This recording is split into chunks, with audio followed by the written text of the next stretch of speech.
देखना है मुझे, या कोई जीव विशेष को देखना है, मैं जंगल में इसीलिए जाता हूं कि मैं धन्यवाद कर सकूं परमात्मा का। सोचेंगे ऐसी कैसी अजीब सी बात है। आप जंगल में जाइए और देखिए, जब हिरन पानी पीता है दोस्तों, 20 बार देखता है इधर से उधर कि कोई उसको खा न जाए। और मैं कभी मटके से, कभी फ्रिज से, कभी वाटर कूलर से पानी निकाल के पी लेता हूं। मुझे कोई खाता ही नहीं है और मैं ईश्वर का धन्यवाद ही नहीं कर रहा।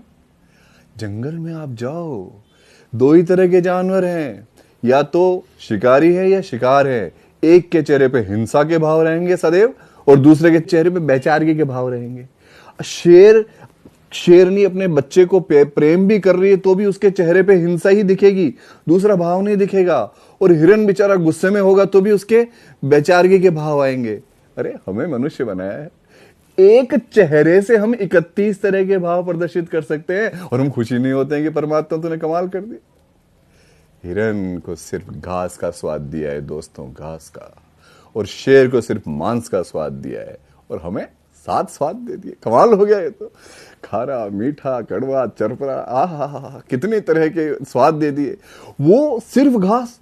अरे हमारी माताएं बहनें हमारे लिए कितनी तरह के व्यंजन बनाती है, बेसन से 25 तरह की चीजें बना रही है, और हम धन्यवाद ही नहीं करते। न उनका करते हैं और न ईश्वर का करते हैं। कोई सोच सकता है जंगल के अंदर कि वो सुबह उठेगा तो जीवित मिलेगा? अरे पता ही नहीं होता दूसरे क्षण का कि कब मौत आ जाएगी, और हम सुबह उठते हैं बिस्तर के ऊपर और जीवित पाते हैं स्वयं को, और धन्यवाद ही नहीं देते। एक बात और बांटना चाहूंगा आपके साथ में। जंगल में जब बाघ या शेर बूढ़ा हो जाता है, दांत घिस जाते हैं, नाखून घिस जाते हैं, खुद शिकार नहीं कर पाता है, तो पता है उसकी मौत कैसे होती है? भूखे मरते हुए। जंगल का राजा है वो तो, उसके बावजूद उसकी मौत, पेट लटक जाता है जमीन पे, अंतड़ियां सूख जाती है, दर्दनाक मौत से मरता है। न तो उसकी पत्नी उसको मांस का टुकड़ा देती है मुंह में, न उसके बच्चे, न उसके भाई बंधु उसको कुछ खाने को देते हैं। भूखा मरता है जंगल का राजा। जबकि आप देखो मनुष्य जीवन में, अरे हमें थोड़ी सी छींक के आ जाती है, पूरे घर वाले परेशान हो उठते हैं। हमारी कितनी तरह की सेवा शुश्रूषा करते हैं, कितनी तरह की दवाइयां लाके देते हैं, हमारा कितना ध्यान रखते हैं।